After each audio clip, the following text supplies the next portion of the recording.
Tell me when you're running, Mario, won't you? Okay. You are Britain's biggest arms customer at the moment. Do you mean to keep it that way? If the world situation stays what it is, we have no other choice. How effective is the cooperation that Britain is doing with Iran at the moment on military equipment? Well, I think it's very substantial. Most of our armor is British. And we have given you a specification for a new tank, which eventually, when it will roll out of the factory, that day it will probably be the best tank in the world. Why do we do it? Well, we just look around us and see how many tanks are in the hands of some people who one day could eventually be alien to us. Are you talking about the Russians? I said all around us. But even so, we in Britain face a very large build-up across the Iron Curtain in Europe of Soviet tanks facing us, and yet you will, when you have your full number of British tanks, outnumber the British Army itself by number of tanks by 2 or 3 times. Isn't this over-insurance? Well, I could say maybe you don't have enough tanks. What? Just compare the tanks of the NATO countries in Europe with those of the Warsaw Pact. What do you think? We often wonder in Britain what the Russians are up to, why they have all these tanks. What do you think they're up to? Well, I can't speak about these things anyway, but I know one thing for sure, and that is throughout history. The military weakness of some countries has been always exploited by others. Do you see the West then as weak now?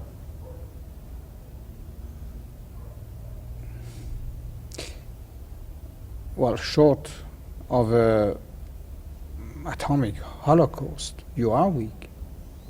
Except for your atomic weapons, you are weak. How do you mean? What should we be doing about it? Well, at least have a balance. Either get down and settle the disarmament question, or establish a balance. I think, though, to repeat my former question. The problem for British people wondering how to spend the taxes that we pay, and no doubt for Americans and French and Germans as well, is in really believing it's possible that the Soviet Union is actually going to attack the West. I think perhaps it's not quite credible to many people who pay taxes that we're actually possibly facing a Third World War. Do you really think it's possible the Russians could attack the West? Again, I can't speak for others, and I can only repeat that military weakness could be exploited eventually. But if you ask my opinion, I would again repeat what I said before. Either get down and really have a meaningful disarmament, no threat of war, or at least establish a balance. What do you think the West looks like to you at the moment? I mean, economically, politically, military. How do you think it looks? What are its prospects at the moment?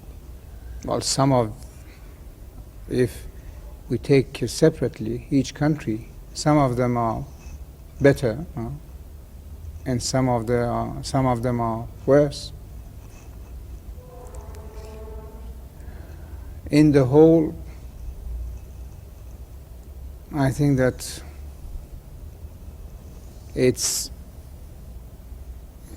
some of the Western countries have not yet found their way for the future. They are still in the dark. They don't know really what to do. Lack of leadership, and some of the countries by just the rule of the eventualities or by luck are better off. What about Britain? Well, that's one of them. A bit of luck? Well,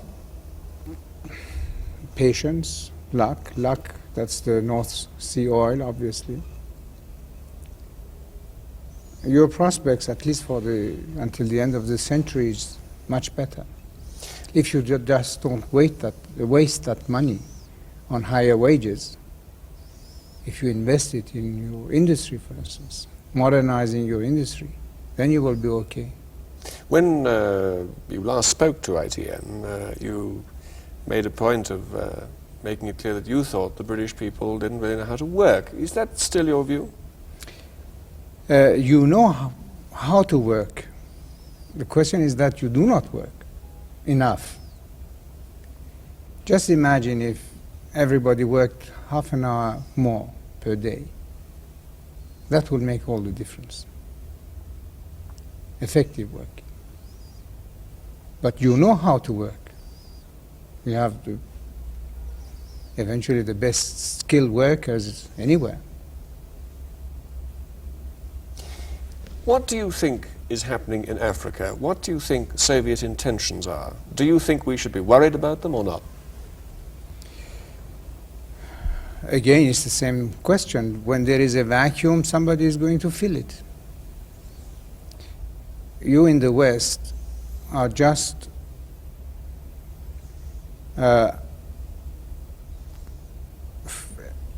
filling your heads, filling your news media and everything by advocating free countries, good members of the United Nations, good behavior, and this and that. But the reality of the situation is not always the same. It's again brutal force, bullying weaker countries. But do you think the West should be doing that then in response to, presumably you're referring to the Soviets bullying weaker countries? Do you think we should be doing that? Is that what you're saying?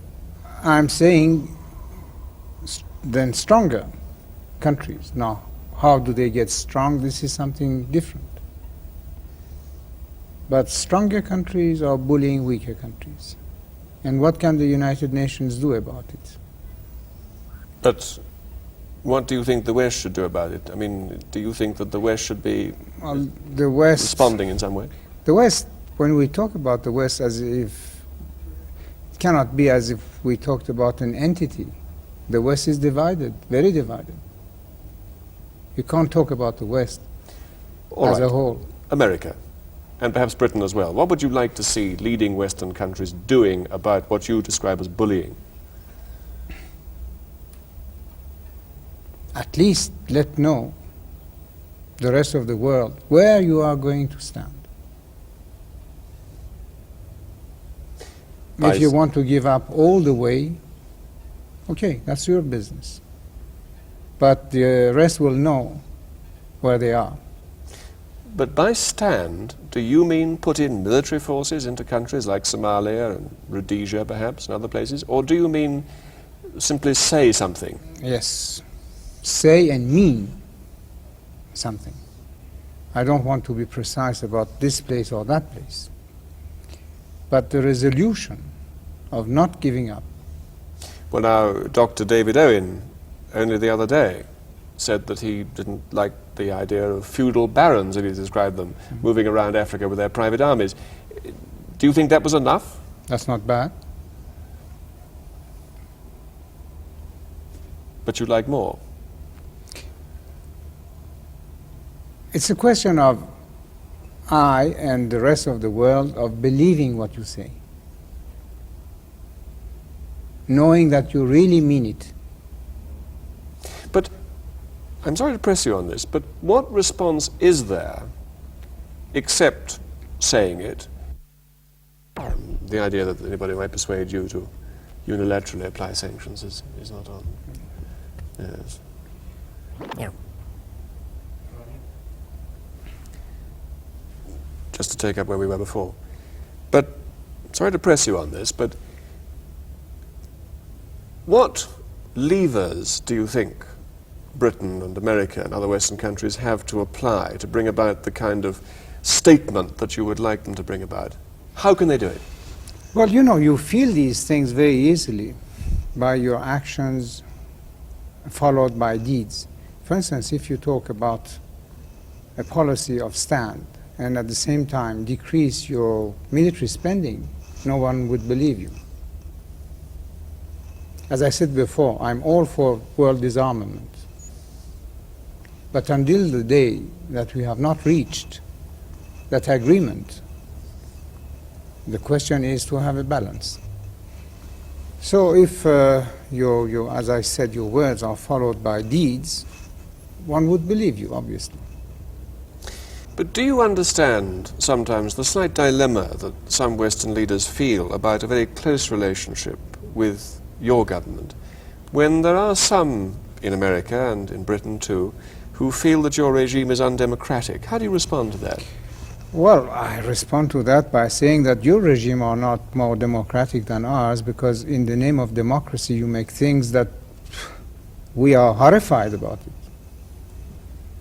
There is no equality between people. There is more difference of standard of living and wealth between your people than our people. Is that so? Well, just look how many billionaires you have and how many poor people you have. Here, the wealth of the country, at least we are subsidizing 5 items of food. All the education is free throughout the university. We are even paying pocket money to the students. Well, let me put it to you that Mr. Callaghan doesn't work in an office like yours. How do you respond to that? Mr. Callaghan is a prime minister. I'm the king of kings of a country which has 2,500 years of monarchy. But this cannot be also compared to Buckingham Palace. The price of Buckingham Palace is 100 times more than the price of this one. I believe you have more than one palace around this country. So has the Queen, you might say. But nevertheless, you make a point about the difference in wealth between billionaires, perhaps in Britain and America, and the poor. I would suggest to you there are also very rich people in Iran and very poor people in Iran. But isn't the point that... In the old days, you, British and others who had influence here, you could change the prime ministers as you wished. Are you sorry for that time that you have lost? Do you want the same thing? To manipulate our internal affairs? We won't let you. What are you going to do about the Concorde? You have 3 options. Are you going to buy them? I wish we could, because it could be an ideal plane for my country, located almost in the middle of Tokyo and London. And especially if we could make the tour, Tokyo, Tehran, London or Paris, New York, Los Angeles, and again Tokyo. That would be fantastic. But the question is that it should pay. I mean, it should be an economic plane. We wouldn't buy a plane when we would be sure that we are going to lose money. So? So it has to be proven, maybe the extended Concorde, which will take a few additional seats. Or if we go into your books to see what you are doing over the Atlantic, which is obviously the best course. So you might possibly do some joint arrangement with British Airways, you say? Over the Atlantic? After carefully, yes, going through the books of the profits and the losses. One final question. Incidentally, Mario, could you swing it round just as soon as you can? Your book, I'm ashamed to say. It's not yet published in English. It's not yet translated. It will. It has been written in Persian. The French translation is ready. It has got to be printed. And then will come the English translation. There I try to explain the society that we are going to have, hopefully.